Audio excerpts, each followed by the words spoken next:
Survival horror is something I always thought went hand in hand with video games the best, since you are actually in control of your character, and the only stupid mistakes your characters will be doing is on your end. That being said, behind Resident Evil, Dead Space was always a close second for my favorite survival horror franchise.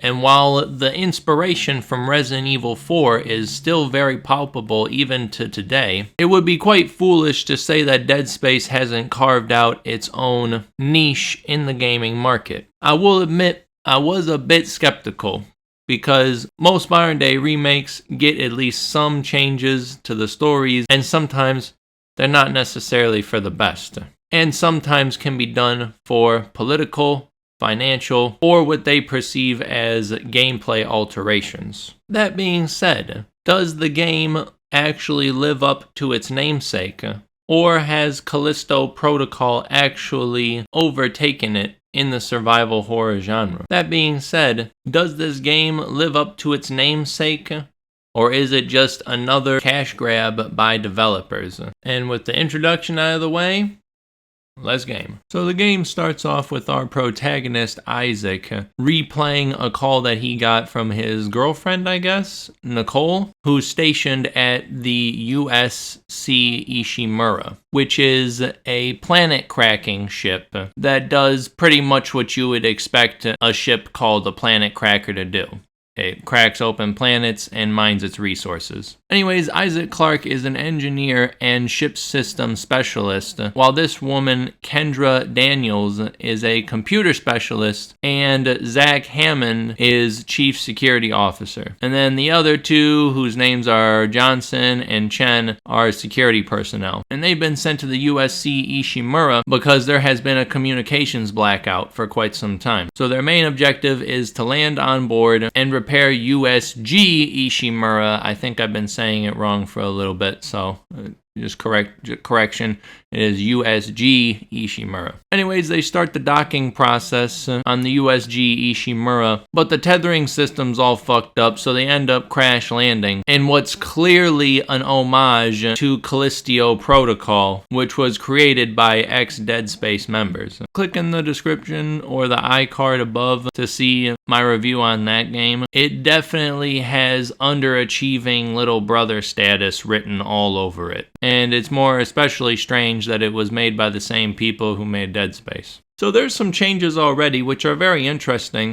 You have Isaac Clarke that we can actually see and is fully voiced in all of his Kevin Spacey looking glory, minus the sexual assault allegations. And the security personnel are this Asian cat and this black woman, which are clearly there just to die, like they were in the last game. And then you got Kendra Daniels here, who, I don't know, just kind of looks like a soccer mom to me for some reason. I don't know. And then you got Hanman's elf-looking ass over here. Pretty standard crew makeup so far. Anyways, after they crash land, they try to make contact with the crew of the USG Ishimura, but no one is at the air control station or the check-in station. So they decide to venture a little bit further. But then there's a hazardous anomaly detected in the form of this big chungus right here that stabs Chen through the back, ending his character arc, while Hammond, Isaac, and Daniels escape. Gotta admit, it's just how I remembered it was when I first started the game, and just as intense. So far so good. I will say that my original idea for this review was going to be comparing and contrasting the original Dead Space to the remake. Unfortunately, the remake kind of crept up on me, and it got to the point where I literally had to buy it the day before it came out. But I will say that I'm not going to make the same mistake for the Resident Evil 4 remake. So that should be a very fun video. So I very much do like that Isaac is fully voiced here, because all this crazy shit was happening to him, and he never said a single word about it. And I mean, I get it. They wanted a mute protagonist so that you could kind of inject yourself into the character. But I think it just came across as a little bit lazy. I don't know. It's my personal opinion.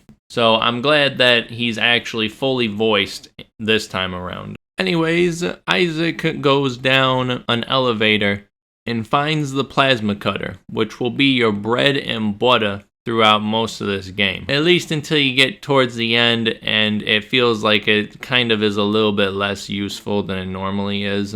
Like, even the high level upgrades on it really aren't that good, but I'll discuss that in the gameplay section. Anyways, they decide to head to the bridge, since if anybody is still alive, they would probably be there. But since the quarantine failsafe was triggered, there's no way to get there except for outside of the quarantine zone. So that means Isaac has to go and do a bunch of shit all by himself.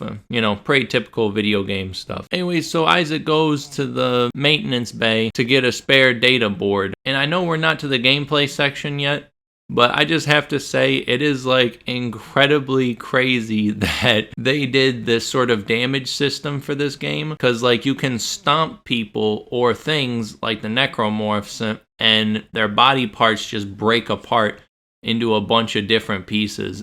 And it's just so funny to stomp a necromorph until it stops moving and it's nothing but pulp on the ground. Although the part that I find is a little bit too funny is that this also applies to regular human bodies that you find around the Ishimura. So you can just go to all these people. Like, some of these people even have backstories and they're pretty cool characters. And you can just pulverize their bodies until they're literally but nothing but some mush on the ground. Anyways, after Isaac installs the data board, he's ordered by Hammond to go back to their ship and with Jackson's help try to repair the ship. Which, I'm not exactly sure how much Jackson could help, since 1, she's security detail, and 2, she has a broken ankle.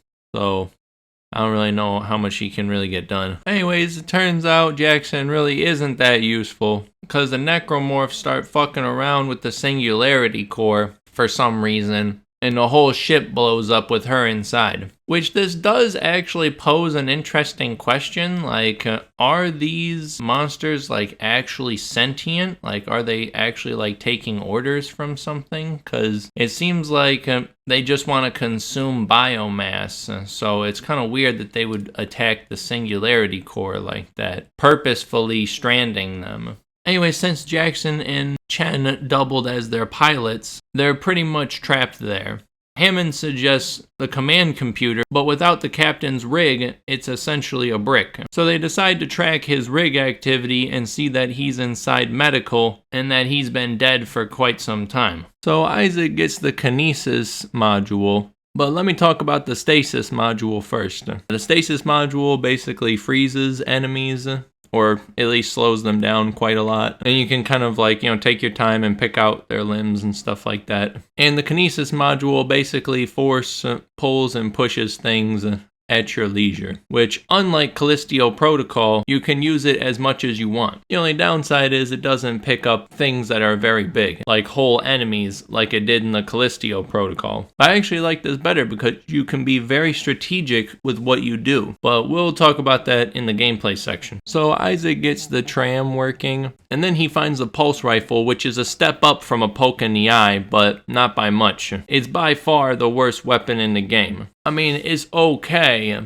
but it's definitely not as useful as some of the other weapons you get. And this also was not too far from the original game as well, because I remember it was pretty useless even in that one. So Isaac makes it to medical, but it seems like it's been barricaded. So he decides to find an explosive and a detonator for it so he can blow it open. So as you're investigating medical, there's a couple of audio, text, and video logs that you can find throughout the place. And it slowly builds up the world building throughout the game. I'm not really going to touch on this until I have to towards the very end, so just put a pin in that for now. But just know that there is a religion called Unitology, and a lot of people on board believe it. So just keep that in mind. I also noticed that this game has side missions, which is absolutely crazy. I never remembered these in the original game, and they're really not all that important. I mean, they give like small context to some things that happen in the world, so it's not like majorly important, but it is kind of cool to get some context behind them. Although I will admit there is no reward other than context. You don't get rewarded with a new weapon or upgrades or stuff like that. It's literally nothing. You're literally doing it just for the information. Along your travels, Isaac finds the Biological Prosthetic Center, which is a pretty crazy thing to think about, that they would essentially be growing clones like of people and in mass to the point where if you need a new arm, oh, we'll just cut off this person's arm and attach it to yours. Like, that is so crazy. Anyways, it seems like some of the babies were infected and they've turned into this necromorph type enemy, which I will admit is really freaking annoying because I can never figure out how to easily take them down. I mean, it seems like you have to cut off their antennas when they sprout up to shoot you, but even then, you're still sinking a lot of ammo into them. I really don't know how else to do it. Please, if somebody in the comments could tell me an easier way of beating these guys, that'd be appreciated.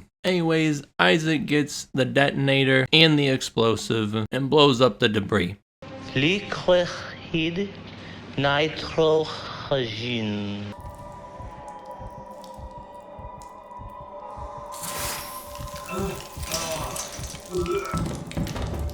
Whack.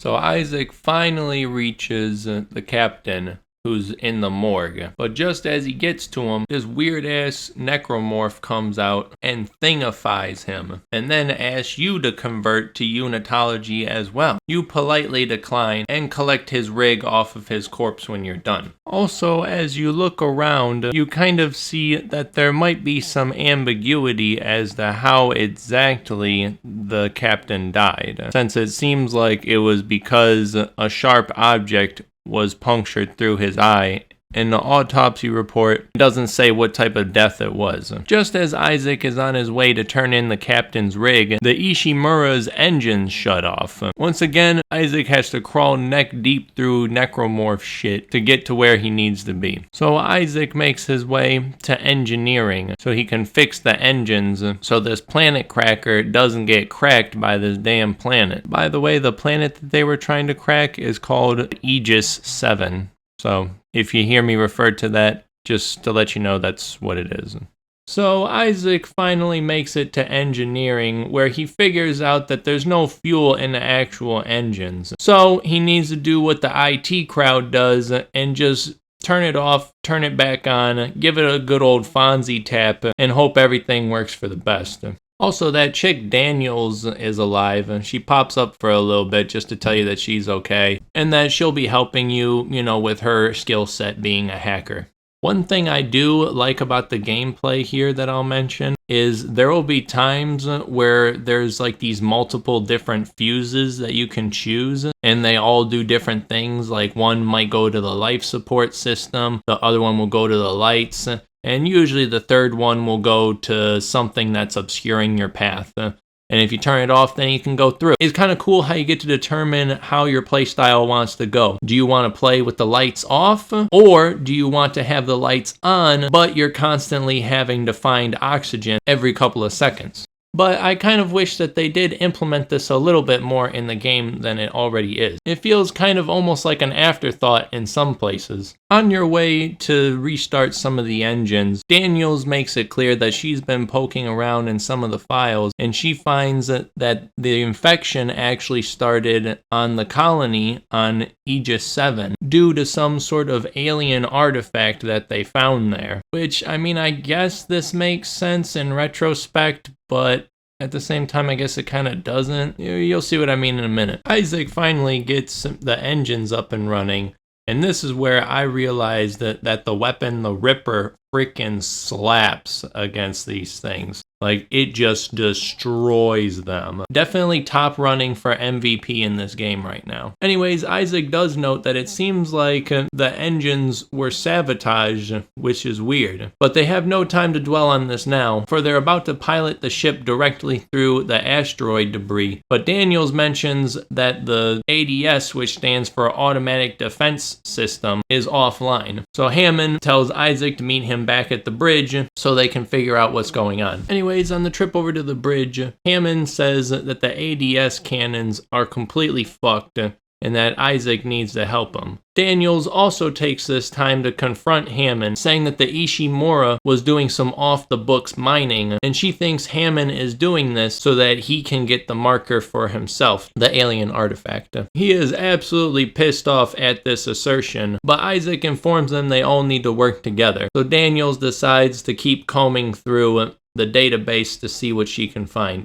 So we finally meet up with Hammond at the bridge, and he's a little bit jumpy because he apparently was able to lock a necromorph inside an escape pod, and apparently it's the reanimated corpse of their crewmate, Chen. Hammond is pissed off that he has to do this to his own crew, but he sends the escape pod out into the vacuum of space. It's actually kind of funny here, because this decision, while good in the short term, actually fucks them in the long run, and you'll see what I mean. So Hammond once again relays that the ADS cannon system is fucked, but Isaac assures him that since the administration powers don't seem to be doing anything, he could just redirect the power from there, and they would at least have the cannons back, which they decide is a good plan. Hammond then takes the time to say that he didn't know about any sort of marker being on board, but Isaac assures him there's no way they would have found an alien discovery like this, and their company that they work for, CEC,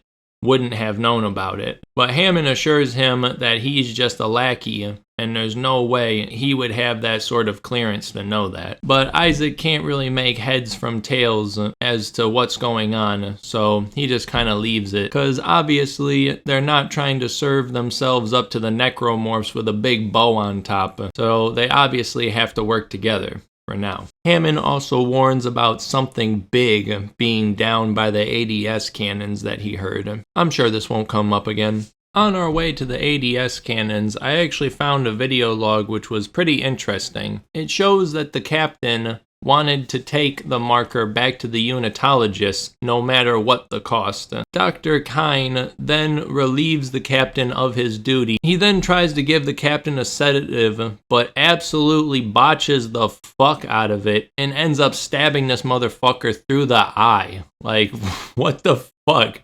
I mean, seriously, could you not find a worse thing to do? Like, oh yeah, I'm going to inject him with a sedative right on his fucking head. So I do have to question this guy's sanity, but at the same time, I mean, I guess the marker's effects are kind of wearing on everybody right now. At least that's how I remember it being in the original game. But in this game, he actually just tries to leech forward towards Dr. Kine, and Dr. Kine accidentally stabs him through the eye. So, I don't know. I think it would have been a lot better if they had done it the original way, but whatever. You know, this is how it is. I guess it's more sort of like realistic that way because, I mean, obviously who the fuck would inject them through the eye like that? And on top of all of this, the security guards were completely useless and Dr. Kine just kind of jogs away from them. So, I mean, the levels of incompetence are a little bit stacking at this point. On the way to rewiring the ADS cannons, you actually stumble across this pentagram looking thing on the ground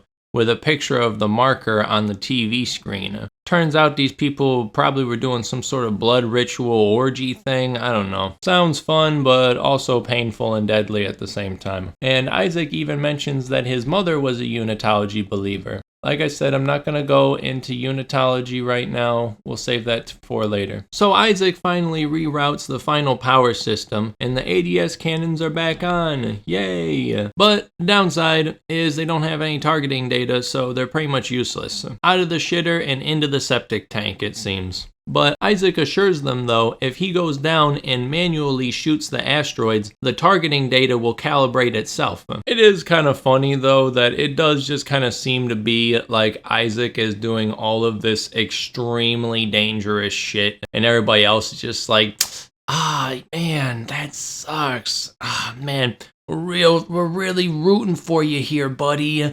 Just keep going just a little bit further. And it's like, oh my God, why don't you get off your ass and do something, my dude? I mean, I get it. I'm the only one with a suit that can go outside, but you telling me this ship doesn't have one more suit that can go outside of the vacuum of space? Like, I can get at least Daniel's not going because she's a hacker, and if she dies, then everybody's fucked. But Hammond doesn't seem to be doing anything really, other than, just being kind of like a team leader, which I guess is important, but still. Anyways, this part with the cannons is actually pretty cool, because you have to sync your data, and then you have to use your crosshairs, and the cannons actually link up to your crosshairs, so you basically just have to shoot the asteroids out of the sky, and it collects data for you. I don't know, kind of an interesting part. Is probably more interesting than the original way that they did this in the game. Isaac is on his way back to the bridge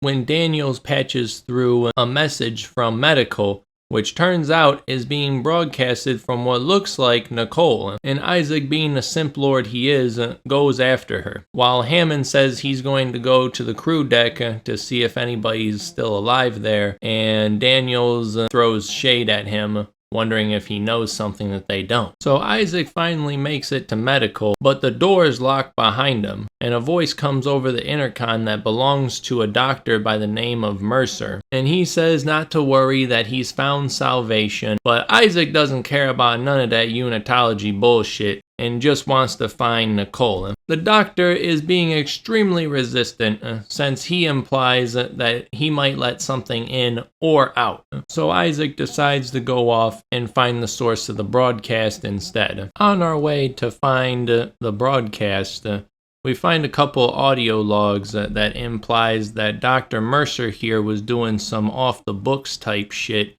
and was actively infecting patients with tissue regeneration treatment. So the dude already isn't trustworthy. So think of it like that one show House, but the dude's like actually evil. Isaac figures out that the broadcast is actually a sham. It's actually just a holotape recording of Nicole saying some stuff, and it's been spliced together to seem like it was a live broadcast.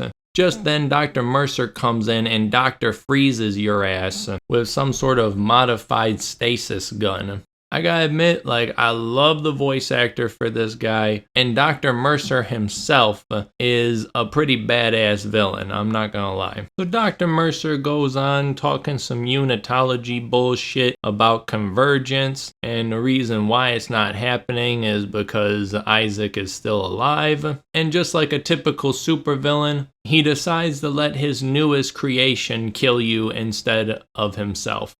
I'm going to leave them alone and not actually witness them dying. I'm just going to assume it all went to plan. What? The particular enemy you have to fight here is called a hunter, and it is absolutely terrifying. I mean, it essentially recycles the same concept that's done in Resident Evil 4 with the regenerator, since, you just kind of shoot off its limbs and it'll keep growing back new ones, and you have to find different ways to take it down. But yeah, it's actually a pretty interesting fight because you're not necessarily thinking about killing it, you're just thinking of ways to slow it down. I gotta admit, as a general statement, I really do love how it sort of mixes gameplay up like this. Just when you think you're kind of comfortable with one particular play style, it'll sort of throw in a new element like this. On your way escaping the medical bay, you find a patient that's tied up and dismembered, and he tells you to go to hydroponics because the entire system is fucked up and needs to be saved. Otherwise, they're all going to die from the poisoned air. Save us! Right before Isaac can leave for that new problem, Mercer isn't quite done with him yet. He has no intention of letting him leave, So he gasses the entire medical wing in hopes that he can suffocate Isaac. Anyways, Isaac of course finds his way out of it. After I died a couple of times from suffocation, he then goes to cryogenics to get some liquid nitrogen for hydroponics. But the hunter attacks him there, and I realize that I can't beat him, but I can sure as hell freeze his ass. So I use my stasis to keep him in there, and then froze him in the cryogenics. Mercer also sort of gave his big brain speech here, saying that he plans to spread the infection amongst Earth so that the trials of convergence can be tested there or something like that. I don't really know, but it does kind of make sense, I would imagine, in like a crazy person kind of way. Kendra delays Mercer's plans by sealing the captain's nest, so for the time being, he can't do anything right now. But apparently Hammond has went MIA for the moment, and they haven't seen him since he went to the crew deck. But of course, he needs to get to hydroponics, so they really don't have time for questions. On his way over to hydroponics, Daniels tells Isaac that she's noticed a ginormous mass in food storage, which doesn't sound very good. And even though Isaac isn't a hydroponics engineer, he is at least an engineer, so he sees himself as the best qualified person for the time being. So he synthesizes the enzyme, but he realizes that the quantity is way too high, and it must be looking to kill something very big, possibly the thing that's in food storage. Because since I guess Hammond fucked off to who knows where, he's been like a one-man army. Just as you're heading to food storage, this woman by the name of Elizabeth Cross contacts you,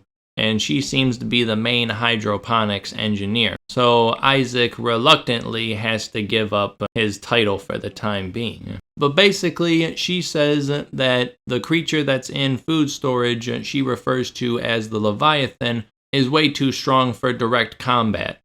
And the best way is to weaken it. And in order to do that, there are these people that used to be part of Elizabeth's team, but are now just blobs of flesh writhing and creating poison. But apparently the transfer of poisons works both ways. So if they inject the blobs of flesh, you can shit can it out into the middle of space. Not gonna lie, this is probably the most tedious part in the entire game, because I mean all it is a lot of backtracking, and you have to inject like 8 Weezers, and yeah, it's really not all that fun. But yeah, all this is basically just a bunch of busybody fetch questing bitch work, really. You just go to the Weezer, navigate your way through the labyrinth that is the poisoned area, inject the Weezer, go back to the hub area, fight a bunch of monsters, then find another Weezer, rinse and repeat. 8 times. It's actually the closest thing this game comes to being really fucking annoying. I mean, the only real notable thing that happens here is Daniels contacts you and she tries to turn you against Hammond, since that if the marker falls into the wrong hands, it could be very bad for humanity's future. But once again, Isaac out here not trusting these hoes, so he just keeps pushing on forward like the G he is.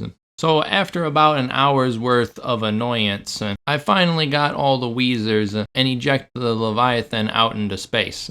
At least I hoped so, but it turns out that the Leviathan is actually pretty damn strong in its weakened state and is still clinging on to the ship. Isaac decides he's gonna go out there and try to kill it, and Elizabeth offers the worst encouragement ever. The Leviathan has a 10 kiloton mass. Do you really need me to tell you this is a bad idea? Well, I'm all out of good ideas, so guess what's left?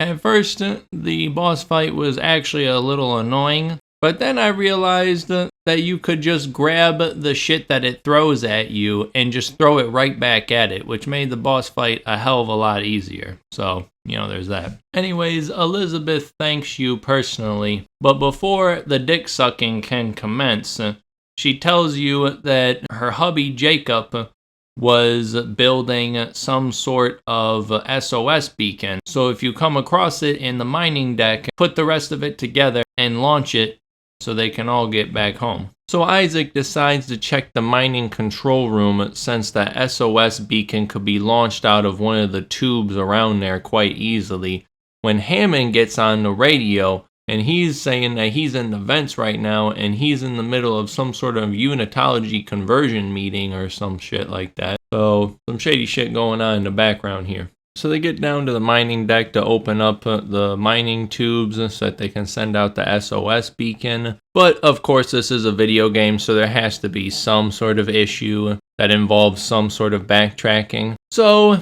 it turns out that the mining tube is sealed up, so you need to go back and get administration rights by finding the dead corpse of the administrator down here. I found this audio recording, which in order to explain it, I'll need to go over just a little bit of a side story that's been playing out throughout this game, and it actually will take effect later on in the story. But anyways, this dude here, his name is Jacob, and he is actually in love with Liz, who is the hydroponics engineer that we found in the last chapter. They've basically been going back and forth, sending each other messages and stuff like that. It seems like for Jacob, he was going to launch the SOS beacon when he had a clear line of sight to shoot it out of, probably not to hit an asteroid or a planet or something like that. But it seems like he got a call from another survivor, which was in medical and was a doctor by the name of Mercer. So we can probably imply what happened to Jacob. Like I said, this actually does come into play later. I know that there's like a shit ton of different plot points going on, like side stories going on, and it would take me forever to explain them all. And they're actually pretty good, and they actually do paint like a really interesting picture of this world. But like I said, it would just take way too long to delve into them. But this one is important because Jacob Temple and his girlfriend Liz do get brought up quite frequently by the main quest line. And of course, you do get to interact with them. Isaac finds the body of the supervisor that was down here who has the admin rig. And I guess the guy wanted to unalive himself, but he also didn't want the necromorphs to repossess his body. So he took a very hands-off approach. See what they do to the bodies, and I cannot let that happen. At least if I don't have any limbs. And I can't kill anyone when I'm infected.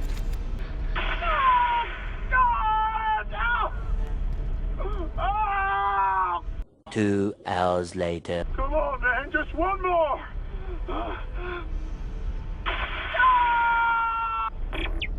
Brutal. On the way to the SOS beacon, Hammond is still solid snaking his way through the air vents and is able to record some Illuminati type shit like Alex Jones. Okay, so I'm actually going to put a pause on the review here for just a second and tell you about this like absolutely crazy glitch I experienced, which I have not seen anyone online talk about. So what happened was I went through a little bit of this section, but something happened and I was called away. So I left my game system on for like 3 hours, and it eventually automatically turned off the console. When I turned it back on, I had to do an error report and whatnot. But then when I loaded back up my save file, this happened, and it sort of made Dead Space for a little bit turn into like an isometric experience. It was so weird, but at the same time so cool. It kind of reminded me a little bit of like Resident Evil 4-ish, and to be completely honest, this would actually be a pretty kind of a cool game to play in and of itself. I don't know, personal opinion. Like seriously, shout out if you think Dead Space would be a nice isometric horror game with static camera angles like this. Anyways, on his way to get to the beacon, he actually meets Nicole on the way there, who surprisingly is not dead. Yeah, she kind of pops around for a little bit. Isaac defends her for like a few seconds, and then she just kind of fucks off. So after Isaac gets the admin codes, he gets back, but it turns out the miners must have booby-trapped the shit out of the mining rig for some reason, and the whole thing blows up. So the entire thing was just a waste of time. Remember when I said it's a video game and there's always those video gamey tropes to extend the story? This is definitely one of them. Anyways, Isaac has a big brain play of attaching the beacon to an asteroid and then launching the asteroid out into space, which is pretty smart idea, actually. The next section that ensues is actually pretty cool. You essentially have to swap between going inside and outside of the vacuum of space, planting the beacon, and disabling the gravity tethers on this thing. But after a little bit of elbow grease and dying a couple times to this wall of spikes, I was able to get it done. And just after you Among Us this asteroid, a hunter comes in and the quarantine system gets activated, which is very bad. Whenever the quarantine system comes on in the game, it'll lock it down, you kill all the necromorphs, and then the quarantine will be lifted. But the problem with this is that's not going to happen because this thing just keeps regenerating. So instead, Daniel tries and eventually succeeds in opening the gate. But for a while, it was actually kind of scary because, you're kind of locked in the room with this thing. So after Isaac escapes the hunter, Daniels takes a little bit of solace knowing that they can send out the SOS beacon and someone can come help them. But this is actually kind of funny because they literally forgot the whole reason why they came there in the first place, which was to fix the comm arrays. So they can't send out a message anyways. Wait. Array receiver not responding. Oh shit. The comms array. We never fixed it.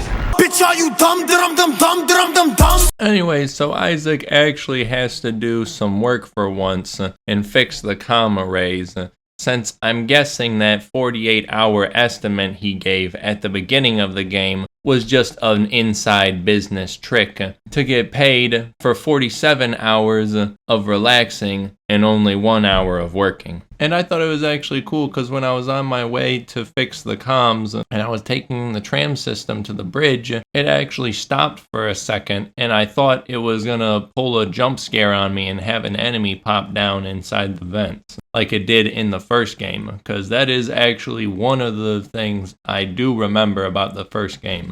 That, and that I was attacked once leaving a bench station. So it seems like things are finally looking up for them, since it seems like a rescue ship has actually showed up in response to their SOS beacon. But because they don't have the comm arrays fixed, they can't communicate with them yet.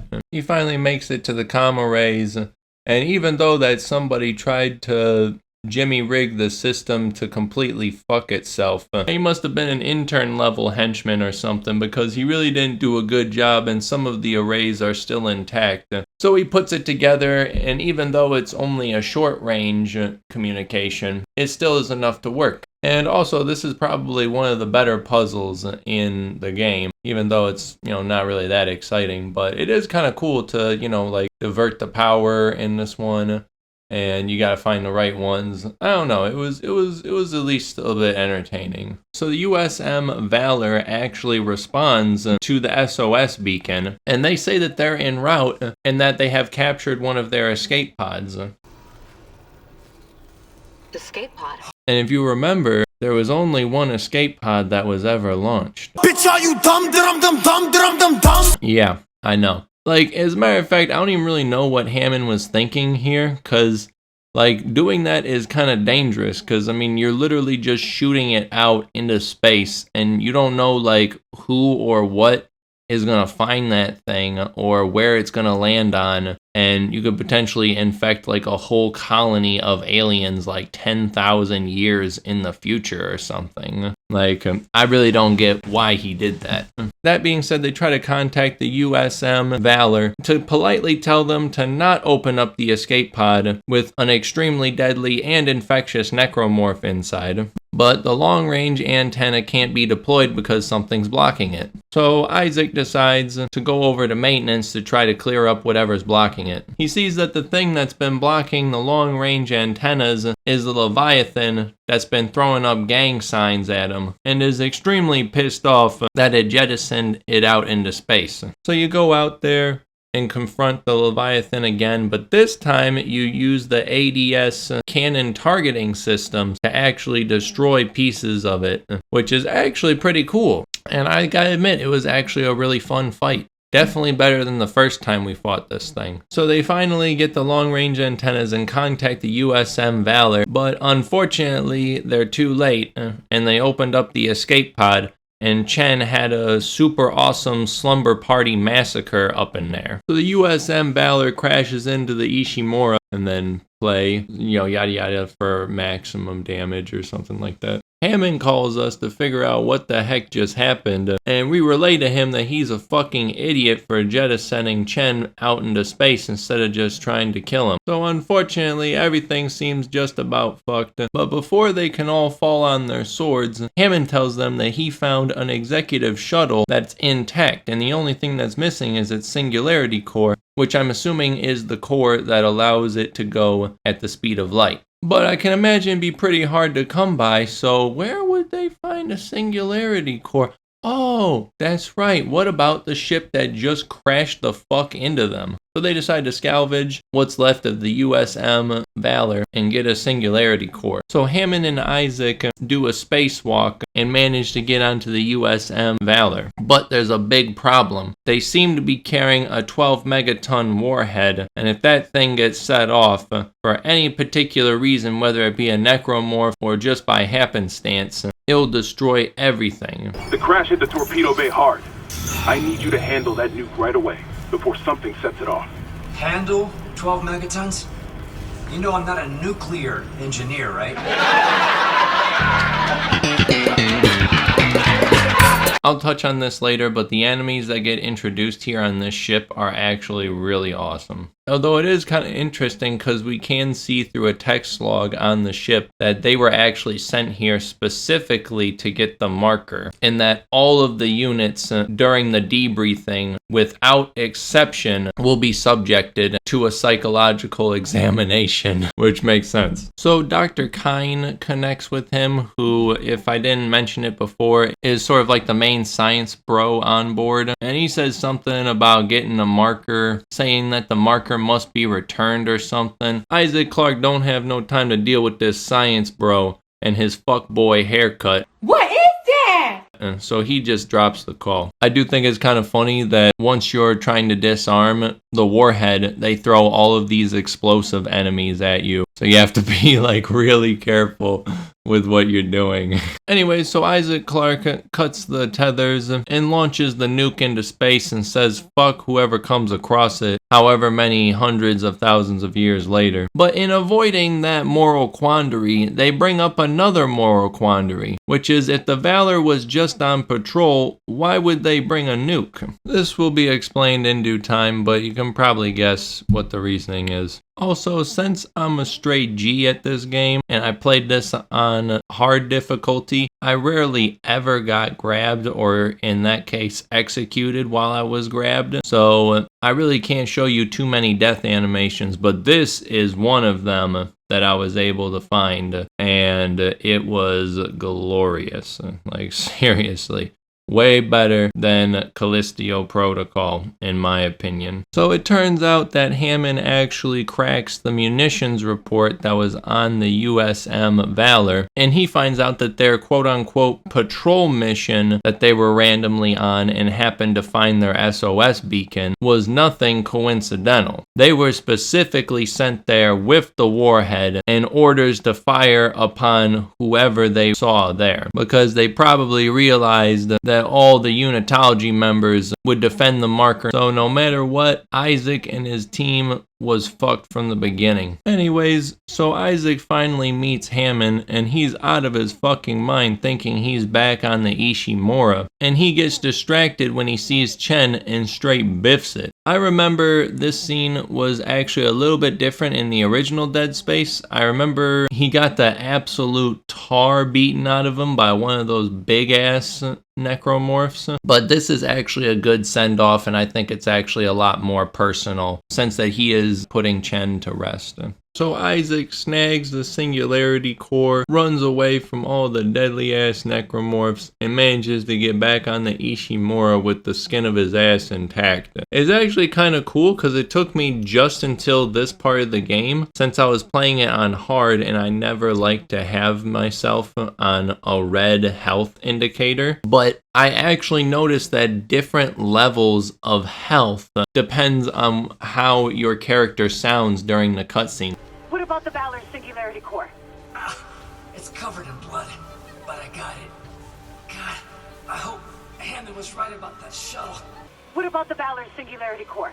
It's covered in blood, but I got it. God, I hope Hammond was right about that shuttle. It's like, that is just a crazy concept, and I never even thought about that. Like, I've heard of them doing stuff like this with things like Spider-Man, like when you're swinging around, you know, like if he's swinging or if he's running or exerting himself, then, you know, you can kind of hear him, like, you know, exerting himself. But no, this is like really interesting. I really like that aspect. So with the singularity core, Isaac heads back to put it into the shuttle, but Daniels has noticed that somebody has already opened the door to the bridge atrium, which it is a shortcut, but it means I'll be shortcutting right through all of the crazy cultists, so, you know, not really that much of a shortcut. It also brings up the question of who has that sort of clearance at this point. And it's not who you'd think it would be. On his way there, there's another roadblock that Isaac has to jump through, in the form that the crew deck is now locked down. And the only way to open it is through a superior override, which their last location was in the gym. So Isaac has to hulk his ginormous metal ass all the way over to the gym. So yeah, nothing's really new except for the fact that I was able to, where you have to find all of these people's rigs, and then you can essentially make a master rig that can open any door. This really doesn't do much other than allow you to open up boxes that you couldn't open up before, so it's really not that big of a deal. But there are some boxes that have master override security access, so, you know, once you come across a few of them, it is kind of useful, but at this late in the game, it really didn't come in too much handy. On the way to this chick's body, you can actually check out this like 0G basketball type ripoff thing. And for some reason, I remember it being a lot more difficult in the original game. Oh yeah, and the ground is also littered with a bunch of cultist bodies, but you know, that's really of no big significance. Anyways, on the way to the shuttle, you actually run into Jacob Temple and Dr. Mercer up here, which, as I've mentioned before, Jacob Temple has been kind of, you know, peppered in throughout this entire series with audio and video logs. So it is kind of cool that it's actually intersecting with the main story now. It seems like Jacob got trapped by Mercer and was forced to build a ship to send the necromorphs to Earth. Anyways, Dr. Mercer freezes Jacob and is about to clap his ass. So then Isaac seemingly stalls for time, asking what convergence is. But, I mean, he really doesn't stall that much. I mean, because he literally just tells Mercer to go and fuck himself, and Mercer just kills Jacob. When you put it that way, you and your marker can go to hell. No! God damn it! Like, why would you say that to someone if they're bordering on killing this person? It just seems like maybe this guy could have been manipulated into helping him, but whatever. He then releases the Hunter 2.0 at you. So after you evade the Hunter, it is kind of cool as you're going through this area, because I think the marker itself puts a buff on the necromorphs. I don't know, they just seem to glow red, which usually doesn't look like it's good. But it's also kind of cool when you're walking around a place and the marker's kind of fucking with Isaac's mind, and the text for the objectives gets all jumbled up. Dr. Mercer starts fucking with you as you try to clear a tendril so you can get to the shuttle. It's so funny because he's like so fucking crazy, but he's like trying to diagnose him at the same time, like, you know, like a psychologist would. But it is actually a bit of foreshadowing for what's to come. Patient. Isaac. Symptoms. Mania. Delusion. Fire. What was the last strongest? the grief or the guilt. Okay. So yeah, this part is kind of a little boring. Yeah, you basically have to go through these narrow corridors to destroy a piece of the tendril. And when you do that, all of the rest of the pieces of the tendril will be destroyed, but it's still not done. So you usually have to go to another area to destroy another piece of tendril, and then that opens up another area for another piece of tendril to be destroyed. It's kind of ridiculous, but it actually was a little bit more entertaining at this point because every time you destroy a piece of tendril, the hunter knows where you're at, and so he pops down and tries to ruin your day. And I gotta admit, it is kind of creepy when you're just walking through the ship and you can hear the noises of the hunter. And it's just like anytime he could just pop out and push your shit in. Although my fun actually was hampered a little bit because I got stuck on this like piece of furniture or something and I had to reload and it shot me back like really far. So that was not fun. Anyways, on the way to destroy the final tendril, Isaac has some sort of visual and auditory hallucination of Nicole and Isaac's last conversation they had together. Basically, Isaac says his mom went done crazy and murked her husband and then herself, and that the Church of Unitology quickly collected their bodies as well as all their stuff, because I actually read in this little pamphlet brochure thing about Isaac's mom that she had actually signed over like pretty much everything she owned to them. But yes, and then we also realized that I guess at one point his mom must have been in some sort of psychiatric hospital where his own girlfriend, Nicole, was treating her and released her. And Isaac is understandably pissed at this because she gave his mom the all clear. This is just a great example. If you have a mental illness, why the person that is treating you can't be related to you. Because if something like this happens, it could destroy your relationship with that person. But yeah, like I said, Isaac is understandably pissed here, saying that she might as well have killed them herself. And she gets all pissy at Isaac, saying that she did say that she was better and that he pushed her to go to the Ishimura. So yeah, I'm not exactly sure what they're trying to imply with the dialogue here. You said she was herself again. You said she would be better at home. You might as well have killed him yourself. She was better. You told me to leave for the Ishimura. You pushed me to... You know what? Go to hell, Isaac. Nicole! Nicole! Oh God, no. Not her too.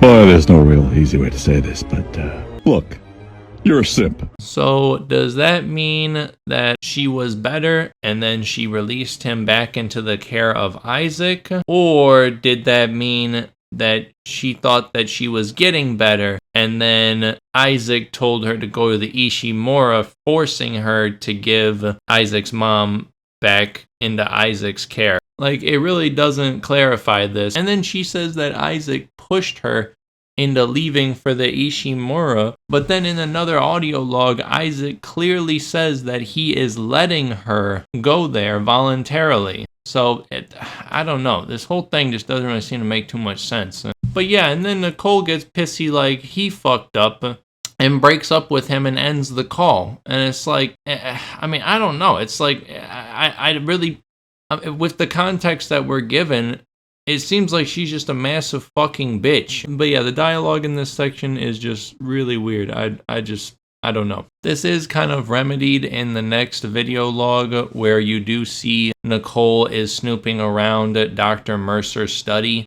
and she gets caught by him and she tries to like fake her way out of it by saying that there was a lot of people that she feels like she could have saved if only people had, you know, the cellular regeneration of these things. Which you can actually hear it in her voice. She does actually seem genuinely sorry for doing that to Isaac's mom. But man, like that just left a really bad taste in my mouth with Nicole. Like the dude literally just lost his mom and his dad. and is obviously pissed off at you. And then you decide to get pissy and break up with him and end the call. Like, what kind of fucked shit is that? Although, I gotta admit, this part was pretty funny because this baby doll is both extremely creepy and hilarious as hell.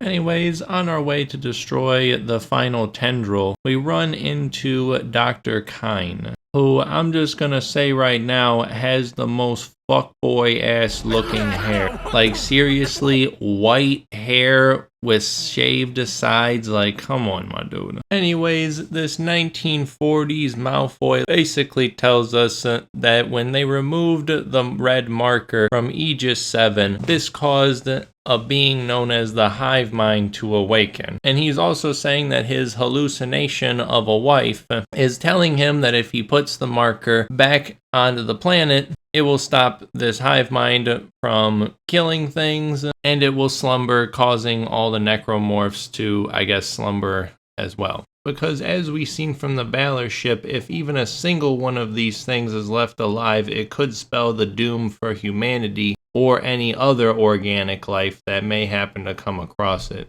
It also heavily hints that this dude is absolutely batshit insane, since he keeps referring to Amelia, and we even see him sort of like coddling and, you know, shepherding like something that's not really there into the next room. So we can kind of assume that he's under the marker's influence. Anyways, with all of this exposition out of the way, we're finally able to destroy the final tendril, and this time put the marker inside the shuttle with us so that we can take it down to Aegis 7, drop it off, and then fly the fuck out of there. So after you install the Singularity Core on the shuttle, the Hunter comes after you, but you manage to kill him in the same method that you did before, just in the opposite method. Because instead of using a cryogenic chamber to freeze it, you instead use a ginormous jet engine to burn it. Anyways, just as you're finished with this Hunter,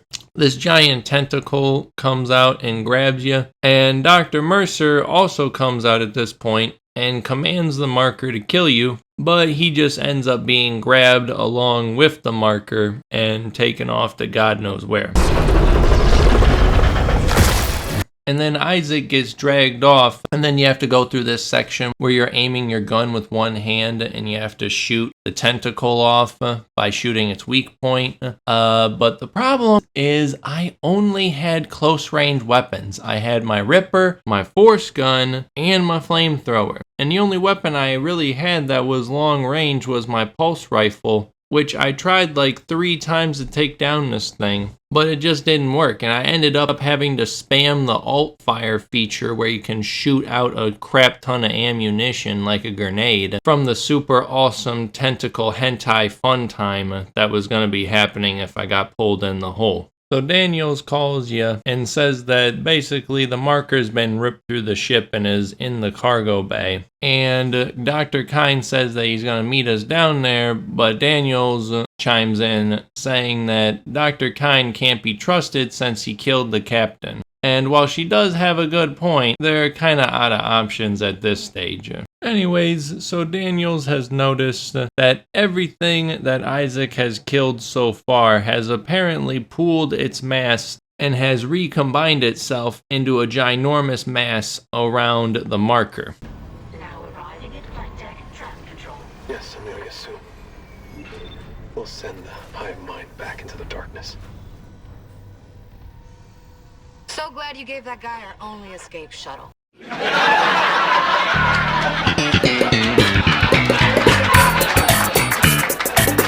Isaac assures her if he can access the cargo crane, then he'll be able to get it out no problem. So you move the marker to the hangar bay, which for some reason is way less tied down than I thought it would be. So they finally load the marker onto the ship. But just before they can take off, Daniels shoots Kine in the stomach and flies off with the marker. And even after this, The most shocking thing, in my opinion, is why Dr. Kine thought it was a good idea to not dye his fucking sideburns. Like, that looks absolutely terrible. Like, man, futuristic hairstyles are weird. So to unpack the narrative rabbit hole of what actually just happened and why Daniels just killed Kine is because she works for EarthGov, who is basically Earth's government. And a couple hundred years ago, they dug up a giant gray marker on Earth, and they saw that it had a potential to be an unlimited source of energy. It had the slight negative side effect of turning most people crazy and some into necromorphs. But they went ahead with the research and was actually able to reverse engineer it and created a red marker. They tried experimenting with it on Aegis 7, but everything got out of hand. So the CEC, the people who are in charge of the red marker, decided to bury the records and cover the whole thing up. Until, I guess, a couple hundred years later, they got greedy, so they started mining Aegis 7, and everything went to shit. And it seems like after the red marker was covered up, there was a guy who tried to speak up about it, but was quickly silenced, and this was apparently the inspiration behind unitology. And I guess Daniels was sent to contain it and send it back to EarthGov, so it wouldn't be in possession of CEC hands, or maybe to contain it or something. At least that's what I think she wants to do. But I guess this might not be the best solution, since if they don't return the marker, then shit just might get worse. Anyways, Daniels is in the process of running off, and she actually tells you that she's pretty confident that Isaac can make it off the ship without her help. Which, I mean, it's actually kind of refreshing when a game actually acknowledges your accomplishments. I mean, he is a basic engineer. He has not been trained in combat. So the fact that he's been able to go toe-to-toe with so many necromorphs and survive is truly amazing, and it's actually kind of funny when the characters do mention that, and they're not just stereotypical bad guys. I mean, on the other hand, she might have been sarcastic about that, but, you know, whatever. But yeah, it's actually kind of freaky, because the game actually kind of leaves you hanging for a couple of seconds. Like, I think it's like 20 seconds or something after Daniels cuts contact with you, and you're just kind of walking around like, well, shit, now what do I do?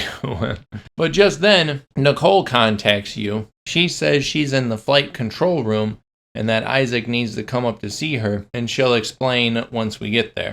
So you meet Nicole up in the flight control room, and it turns out that Ishimura actually has a feature where you can call a shuttle back to port, which is a crazy oversight on Daniel's part. I mean, was she just hoping that Isaac wouldn't know about this? So with the shuttle called back and the marker secured, Nicole and Isaac head off to go put the marker back on Aegis 7. So you finally land on Aegis 7. And this part is just what I would call an absolute bloodbath, because you have to guide the marker through these areas, and it seems like every area you go through where the marker even remotely stops, they just throw a wall of enemies at you. I mean, yeah, pretty much almost every enemy type, except for maybe the hunter, makes an appearance in this part of the game. Anyways, after that slaughterhouse, you finally put the marker back into place.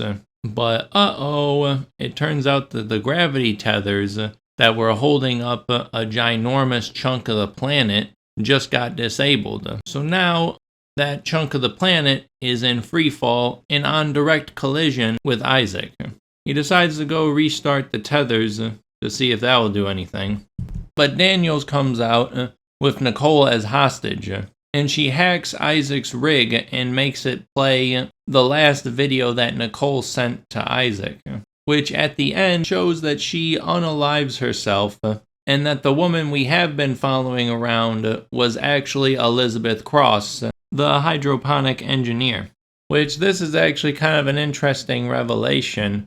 This either means that Isaac just went a little crazy after he saw Nicole's death and went into like super denial stage, even regressive stage, tricking himself into believing that she was alive the whole time, and then the marker just took that delusion and ran with it, or somehow the marker's influence was able to reach him. Anyways, Daniels mercs Cross for the control panel for the loader or something, which I'm now kind of wondering to myself, why even betray Kyne? I mean, yeah, he's walking around pretending like his wife is still there, but Isaac is literally doing the same fucking thing. Like, why wouldn't you just try murking both of them? But whatever. She then biffs it to the hive mind, and you have to do a big eccentric boss battle and all this. Yeah, the boss isn't that hard. He'll section off like a side of the map for a little bit, and you kind of have to fight him like in an enclosed area sometimes. So yeah, you just kind of kill him and then you leave on the ship. I do find it really funny how when you come here the first time, there's like nothing in this arena. But when you come back the second time, there is like a shit ton of boxes like all over the place for you to crack open with just an ungodly amount of supplies, just in case if you fucked up in the last section and wasted all your ammo. Which at this point in the story, I was rolling in ammo. Anyways, so you get onto the ship, leave the marker there, and to infinity and beyond your ass out of there. But just as Isaac is decompressing from realizing that his girlfriend's been dead for quite some time, and everything was just all in his head, Nicole pops in for one final jump scare. Now there is actually a different ending if you play through the game a second time and you manage to collect all of these like little marker statues. Then it's actually slightly different, with Isaac essentially drawing in crayon a bunch of marker shit all over the space shuttle and hinting at Dead Space 2. Which, judging by this game, I wouldn't be opposed to that. But yeah, the story, I guess, is okay. In the original, they made it a lot more clear as to the story and what was going on with Daniels. Like, I actually had to look up exactly what Daniels' plan was, which was to take the marker back to EarthGov. I thought for the longest time that they were actually trying to accomplish the same thing, but she just was trying to find a way to screw over Isaac and Kyne at the same time. But yeah, no, I mean, it was a pretty good one. You know, I liked how all the characters played off of each other and, you know, the character deaths. It was pretty good. I mean, the story is a good, you know, it's above average. 7 out of 10, you know, not bad. So the gameplay is pretty good as well. The flamethrower is pretty good. It actually damages the necromorphs quite a lot because, as you can imagine, fire would be the best way to deal with something like this. And sometimes if you're in an enclosed environment, its secondary fire, the wall of flames, is very good for giving you a little bit of breathing room. But I always found myself never using it because I could never find enough ammo for it. And strangely enough, my all-time favorite weapon was the Ripper. Because once you upgraded it to a certain amount, its saw would spin for 10 seconds before wasting another piece of ammo. And that was usually enough to take out 2 or 3 necromorphs in one go. And then on top of that, you can use its secondary fire right before the saw actually breaks, and you can actually shoot out the saw as a projectile, getting maybe some more damage or possibly even another kill. The line gun was a little useless. I guess I just kind of always forgot to use it, especially the secondary fire, which is like a laser beam. I always found the enemies running into them and then they would just destroy them. But I can see how it would be useful if maybe you put it on a wall or something. There was one particular time where I actually freaked the crap out of myself and I actually accidentally shot one right at an enemy's head. And the laser stuck onto its head and started shooting out back at me. I'm not even sure if you can be damaged by your own weapon, but I wasn't going to stay around to find out. The force gun is also another MVP. I mean, that thing is just massive, big dick energy. It's like a shotgun, you know, you just pull it out and anything in front of it is just getting blown the fuck away. Plus, it's just so dope when you shoot it at a necromorph over and over, and the first blow like knocks off all of their skin, and then the second blow knocks off like a lot of their muscles, and they're mostly just like skeleton at that point. is absolutely insane. Like that gun is really fun to use. It has like a secondary fire of like creating a gravity hole and it pulls everything in there. I mean, to be completely honest, I never even really use it, and I'm not even sure if it really damages them because its primary fire is just ridiculous. The contact gun is another big dick energy type weapon. You just pull down the trigger, it shoots out a beam, and anything that's caught in front of it is pretty much disintegrated. I mean, there's really not much else to explain about it. Its ammunition is actually pretty conservative. Like, I think it's almost like a second or two of fire time goes down like 1 ammunition point. So like I said, it actually conserves ammunition better than you would think. But ammunition is very scarce. And its alt fire is okay. The plasma cutter is your bread and butter. I mean, you're going to be using this thing a lot throughout the series. It definitely goes into the mid category, especially towards like the middle to end of the game, but it's okay. It's not too bad. Like, even the upgrades are kind of mid in the game as well. There's one upgrade that makes it so that like every time you fire, the damage gets more and more every time, which I guess that one's a bit more useful. And then some underrated miscellaneous weapons are the stasis and the kinesis modules. Now, stasis, of course, freezes your enemies and gives you a little bit of some breathing room when your back is up against the wall, which can be pretty damn useful.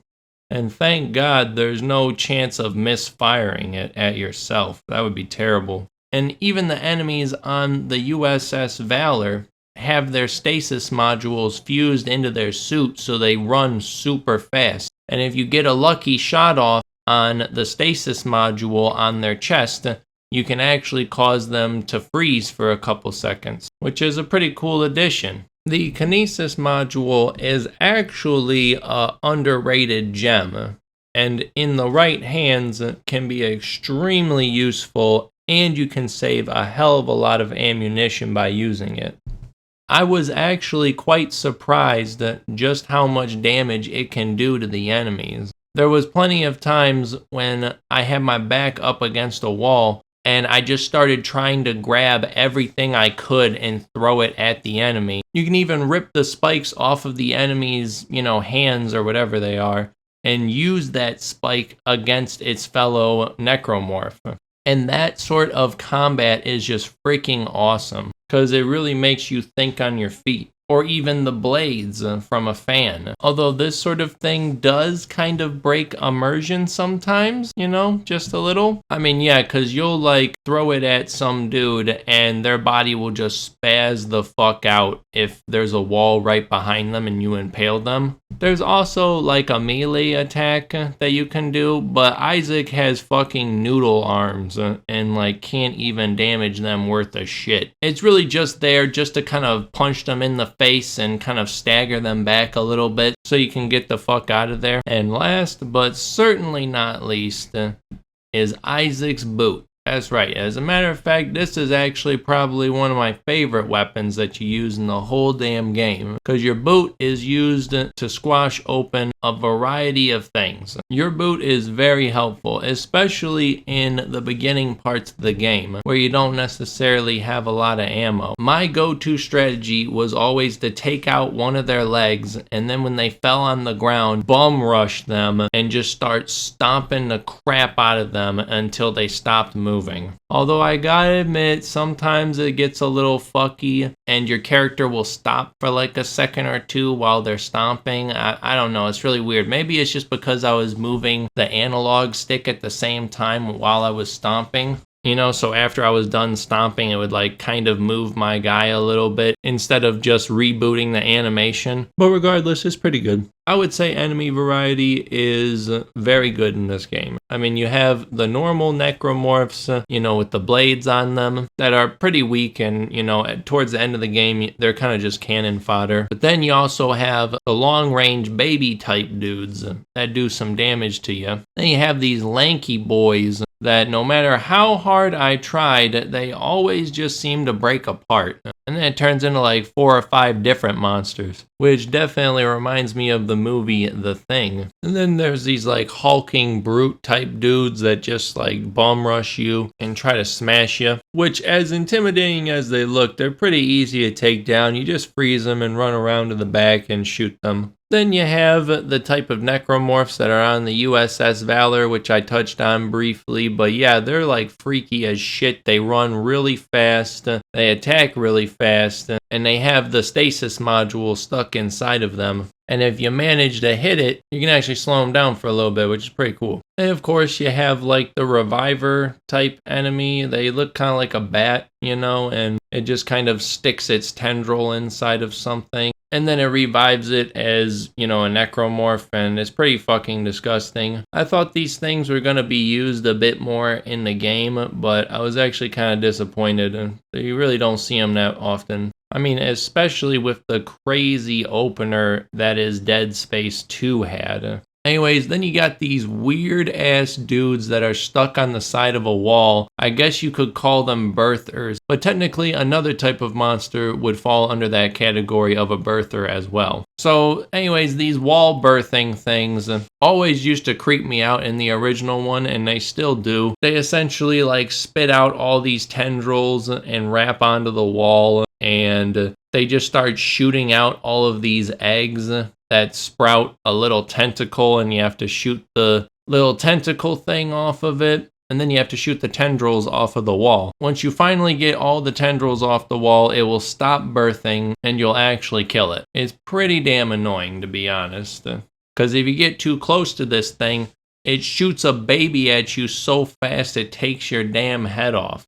Anyways, then you got the other type of birthers, which are real big fat motherfuckers. And essentially, if you shoot them in the stomach, they'll rip open, and then all of these like little creepy crawly guys will come out and attach to you. Not only do they take away your health, but you also are frozen when they jump on you, so you have to fling them all off, and you can also get hit in that animation as well. And then I guess in the miscellaneous category, there's also like this giant tentacle which will like grab your leg and slowly pull you into this opening, and you have to shoot it in its weak spot, and then it will drop you. Pretty self-explanatory. And of course, there's the Leviathan and the Hive Mind, which, you know, are really just pretty basic bosses. I mean, you know, they both have the same sort of strategy. You just move out of the way of their attacks, shoot their weak spots, sometimes even grab the stuff that they shoot out at you and shoot it back at them, and just rinse and repeat. And then there's also these like weird ass dudes with like an explosive hand, and they kind of like waddle towards you using the explosive hand as like a crutch, and you know, they kind of just explode you. What's actually pretty cool is if you kill the body of this thing, or you actually manage to shoot it correctly, you can actually take off the explosive part and throw it at another enemy. I think the combat is definitely very dynamic, and literally just all of the weapons, like everything is just like it just molds together so well. Like I said, the only things that really get put on the back burner is the pulse rifle, which really isn't all that good. I mean, it's okay. I mean, the ammo is probably the most common you'll come across. And, you know, I mean, it's pretty useful for some enemies, like the wall birthers or the things that come out of the wall birthers, and maybe even an armored version of a necromorph. And then there's armored necromorphs, which are actually a little bit of a step up because their chest and legs are completely guarded. At first, it might seem intimidating, but really all you have to do is just shoot off its head and one of its top limbs, and it'll just fall over like a sack of shit. So I don't know, I mean, yeah, while they look like kind of intimidating, they're really nothing special. I have noticed like this different colored necromorph towards the end. I think it has like thicker armor or thicker skin than most of the other necromorphs or something. So that's something that I've noticed.